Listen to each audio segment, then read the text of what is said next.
Qu'est-ce que veut dire information? En fait, c'est un mot qui est utilisé absolument partout et qui a une sorte de sens commun, mais qui n'a pas, pour le grand public, de réalité physique.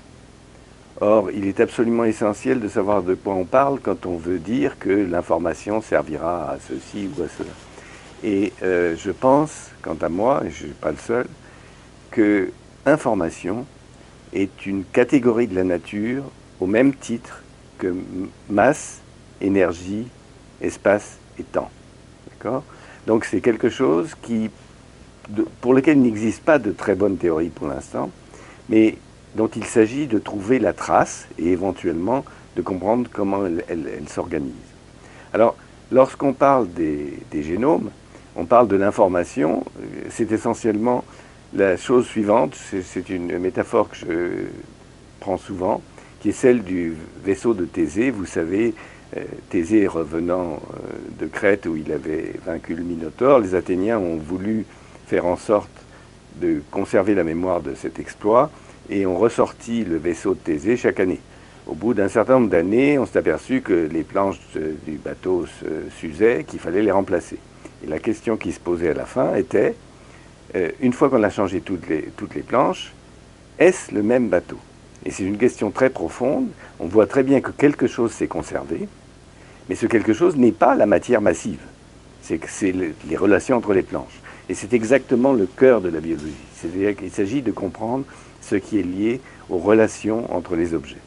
Et ce qui est relié aux relations entre les objets, ce sont ce qu'on pourrait appeler des fonctions, c'est-à-dire des agents qui, à l'intérieur des cellules, ce sont souvent des protéines ou des nanomachines ou des complexes plus compliqués, qui ont une action particulière et qui permettent donc le déroulement de la vie.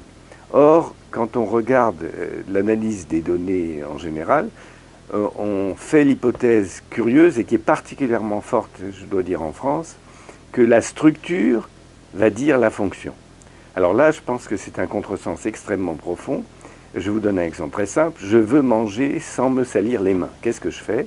J'utilise éventuellement une fourchette, je peux utiliser une paire de baguettes, je peux utiliser une grande feuille.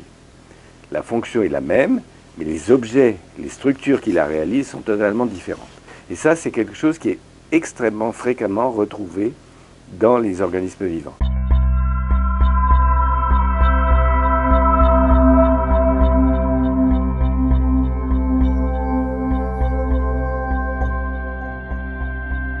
Le cristallin est essentiellement transparent, et si on se met à séquencer les gènes et les protéines correspondantes, on s'aperçoit qu'assez bizarrement, une de ces protéines est en fait une enzyme classique, et d'ailleurs si on la met dans un tube à essai avec les substrats, elle aura l'action de l'enzyme. Or sa fonction n'a rien à voir avec cette activité enzymatique, il n'y a d'ailleurs pas les substrats correspondants. En fait, sa fonction c'est d'être transparente lorsqu'elle est très concentrée.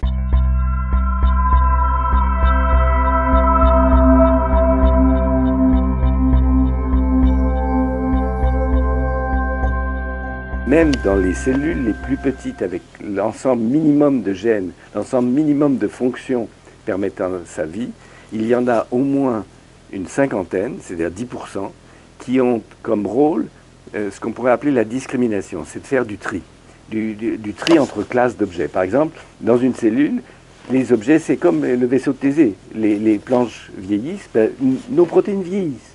Il s'agit donc, pour la cellule, de distinguer ce qui est jeune de ce qui est vieux.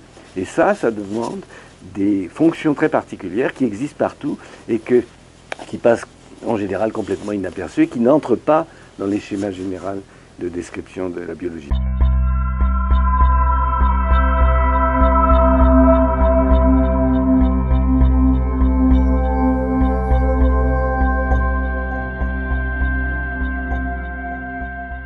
Je ne suis pas tout à fait d'accord avec la question parce que le diagnostic n'est qu'une partie. Et d'ailleurs, le diagnostic n'est pas explicatif. Il est éventuellement prédictif, mais pas explicatif. Or, pour pouvoir, par exemple, faire des traitements de cancer, il faut avoir compris ce qui se passe. Donc la deuxième partie, c'est comprendre. Et la relation entre la génétique et l'environnement, en fait, assez bizarrement, n'est pas du tout comprise du public en général et même n'apparaît pas dans l'éducation.